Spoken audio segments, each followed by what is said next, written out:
Hello বন্ধুরা, গোপাল রান্নাঘর থেকে তোমাদের সাদর আমন্ত্রণ জানাচ্ছি।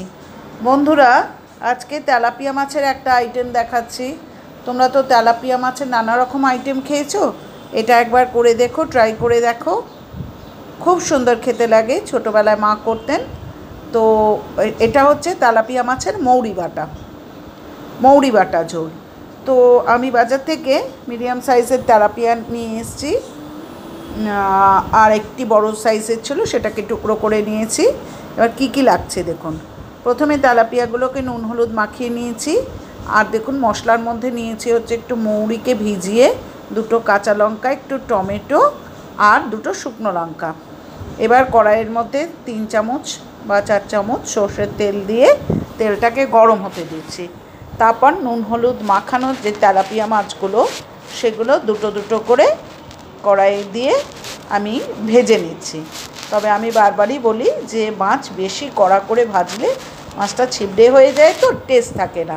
সেই জন্যে আমি খুব কড়াভাবেও ভাজবো না, আবার খুব সফট একদম নরম তুলতুলে সেভাবেও ভাজবো না। মোটামুটিভাবে আমি মাছগুলোকে ভেজে নিচ্ছি, ঠিক আছে। আর মশলাটা করে নেব। আবার বলছি, মৌরিটাকে খানিকক্ষণ আগে ভিজিয়ে রাখবেন। আর তার সাথে দেবেন হচ্ছে দুটো কাঁচা লঙ্কা, দুটো শুকনো লঙ্কা আর অল্প টমেটো। মাছগুলো ভাজা হয়ে গেল। এবার দেখুন তেলের মধ্যে আমি মৌরি ফোড়ন দিলাম, ঠিক আছে। দিয়ে আমি এই মৌরি বাটা সেটাকে আমি মিক্সিতে পেস্ট করে নিয়েছি, সেটা দিয়ে নিলাম, ঠিক আছে বন্ধুরা। এরপর দেখো এই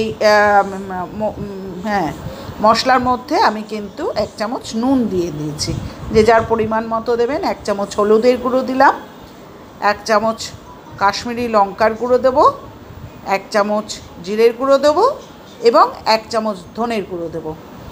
আর আমি তো বারবারই বলি, মশলাটাকে খুব ভালো করে কষাবেন, বারবার করে গরম জল একটু একটু করে দিয়ে আবার ভালো করে কষিয়ে নেবেন। আর বারবার বলছি যে মৌরিটা যেন খুব স্মুথ বাটা হয়, শিলনোড়াতে বাটলে বেশি ভালো হয়, তাছাড়া মিক্সিতেও করে নিতে পারে। এরপর গরম জল ঢেলে ঝোলটা যখন ফুটতে শুরু করেছে, তখন এক এক করে মাছগুলোকে ছেড়ে দিলাম, কতগুলো কাঁচা লঙ্কা ছেড়ে দিলাম, ঠিক আছে বন্ধুরা। আর এই ঝোলটাকে কিন্তু একদম গামাখা করে নামাবেন, খুব ঝোল কিন্তু রাখবেন না। আর ওপর থেকে একটু কাঁচা সর্ষের তেল দিতে পারলে খুব ভালো, কিন্তু আমার বাড়িতে হেলথ ইস্যু আছে, সেই জন্য আমি কাঁচা সর্ষের তেল দিতে পারি না। সুতরাং আপনাদের ক্ষেত্রে কিন্তু আপনারা উপরে কাঁচা সর্ষের তেল একটু দিয়ে নেবেন, ঠিক আছে।